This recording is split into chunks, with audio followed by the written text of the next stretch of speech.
Hi, I'm Brad Engleking. I'm a sound supervisor and re-recording mixer. I've been working with the Odyssey Collection from Mark Mangini and Richard Anderson for the past few months, and I really dig it a lot. Pro Sound Effects asked me if I'd give you guys a quick tour of the Odyssey Collection Essentials, which is the first release of that library. So let's check it out. So one of the first things you notice when you get the Odyssey Essentials library onto your database software is how clear and concise everything is named. Looking at the left here, like with the names, it's very clear what it is. And then with ODY, I know exactly where these sounds came from. So I can look at my clip name in Pro Tools and say, this is an Odyssey Essentials sound. If I need to know the sound that sounds like it, or I need to find the other parts that go with that sound, I know exactly where to look.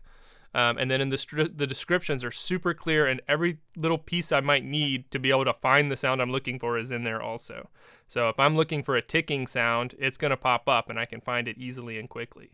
And here in the very first, 8 sounds of the library is this, and I want to show you because I think it's mega cool. This 12 gauge shotgun. Let me play it for you real quick.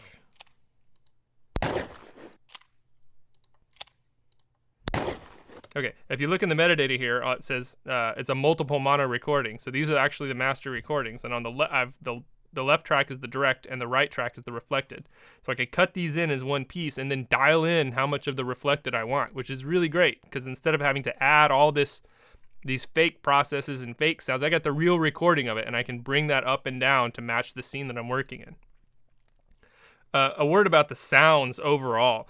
You can hear in this shotgun, like the transients are really well maintained. Like everything is there. A lot of times in older libraries, the transients are gone and everything has this like soft sound and it's all very isolated. And with this, you don't get that. It feels like something that I would have gone out and recorded because I needed it. It feels like it fits in with the track. So like when I'm playing it with my production effects and with my ambiences, it just sits right in there without me having to do all this extra work to add presence and add echo in this case.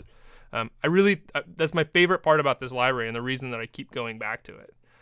Let's jump into something else. Speaking of transients, I wanted to show you a couple of these explosion sounds. And then again, because the metadata is so clear, I can drill down into that and play some of the sharper sounds. And again, that transient is there, so these sounds are going to cut right through like a knife, which is what I'm looking for when I'm trying to cut these explosion-y type things. Something that's going to break through all the loud music and all the other stuff that's happening. And a lot of times, again, with other libraries, that stuff's not there. You get these explosions that just sound like... And these are big and sharp and clear. And then I want to play you the least sexy thing I could play you, room tone. And I'm going to change my search to duration here. One of the really super cool things about this library is the room tones. And I know, again, that's not the coolest thing, but that's the basis upon which I'm building my mixes. I want to establish these spaces and these places that I'm making. A lot of times, I'm going to play these. You've got these little aural cues in them that in these ambiences. You have these aural cues that tell you the size of the room and the shape of the room and the scale of the room that you're in. These ambiences aren't just where there's no depth to them and no realism. Another super cool thing is that there's lots of quad and 5/0 stuff in here, which is great. I always try and add surround tracks to every scene that I'm working in because to me that you get so much more depth when you're doing that. Here, I'll play this one. This is only going to play in stereo because it's a stereo video. But again, this is an apartment ambience, and you're hearing all these little cues.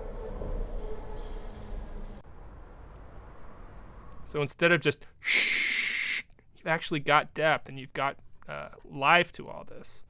And then jump into another one. The other day, this is kind of a random one, but this gives you an idea of the depth of the library. The library has like a little over 16,500 sounds, but it cuts so much bigger than that because, one, I'm finding gems all the time. A lot of times, you could buy a 40 or 50,000 sound library, and a third to maybe even more of that is, what's this doing here? I don't want that. That's not it. That's not it. And with this library, it's like, this is great. This is great. This is great.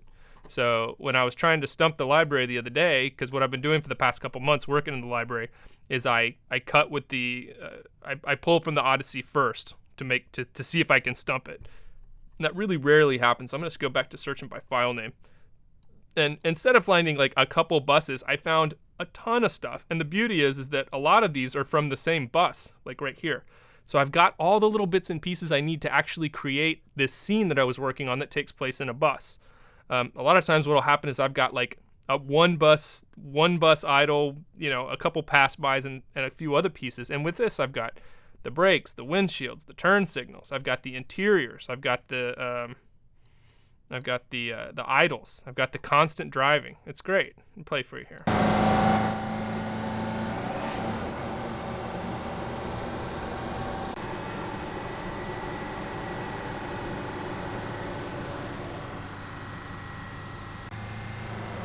So I've got all the little bits and pieces I need to actually create this scene that I was working on, which is great.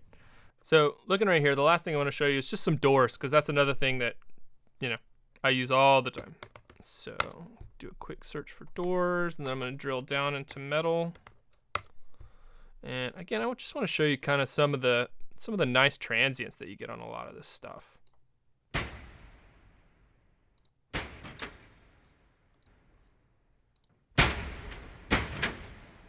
And these particular ones, I could use these for all kinds of different things.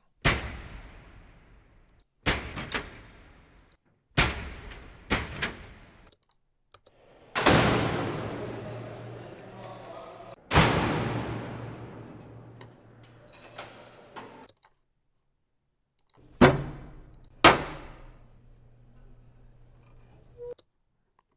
there's some real cool ones down here too.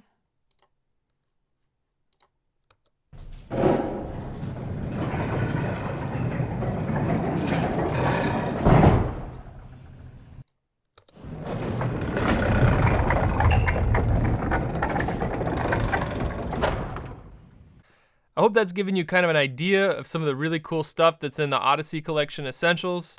Like I said, I do like the library. I think it's really well laid out. The metadata is very clear. It's easy to find stuff. I'm finding good stuff without having to really dig and, hunt and peck for things. And the sound of it is just fantastic. I couldn't be more excited about the way it sounds. And it's definitely something that I'm adding to every project that I'm working in right now. So take a trip over to Pro Sound Effects and check it out. Take care, everybody.